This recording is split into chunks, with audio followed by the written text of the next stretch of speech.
Hi every one. இன்றைக்கி ஒரு சூப்பராக ஹெல்த்தியான ஒரு சாக்லேட் எப்படி பண்ணலான்னு பார்க்கலாம் யூஸிங் பனானா. நான் வந்து நல்ல ரைப்பன் பனானாஸ் எடுத்து அதை ஹாஃபாக கட் பண்ணியிருக்கேன். சின்ன பனானாவாக இருந்தால் கொஞ்சம் நல்லாயிருக்கும், இல்லாட்டி இந்த சைஸ் கட் பண்ணிவிட்டு டூத் பிக்கை உள்ளே இன்சர்ட் பண்ணிக்கலாம்.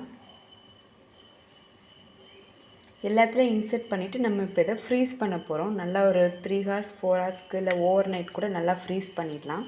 அப்புறம் வந்து நம்ம சாக்லேட் வந்து வீட்டிலே செய்ய போகிறோம். நான் ஆல்ரெடி இந்த சாக்லேட் பண்ண வீடியோ ஒன்று போட்டிருக்கேன், அதை பாருங்கள். இல்லாட்டி நான் இன்னொருக்க கூட செஞ்சு காட்டுறேன். சாக்லேட்டுக்கு வந்து நான் ஒரு 1 spoon cocoa powder, 2 spoon butter and 2 spoons of jaggery powder எடுத்து நல்லா டபுள் பாயிலிங் மெத்தடில் மெல்ட் பண்ணி எடுத்திருக்கேன். ப்ளஸ் சூடு ஆறுனதுக்கப்புறமேல்ட்டு தான் நம்ம யூஸ் பண்ணணும். அண்ட் ஃப்ரீஸ் பண்ணி எடுத்த பனானாவை வந்து நல்லா டிப் பண்ணி அவ்வளோதான், இப்படி எடுத்துக்கிட்டால் ரொம்ப டேஸ்டியான ஹெல்த்தியான சாக்லேட் ரெடி.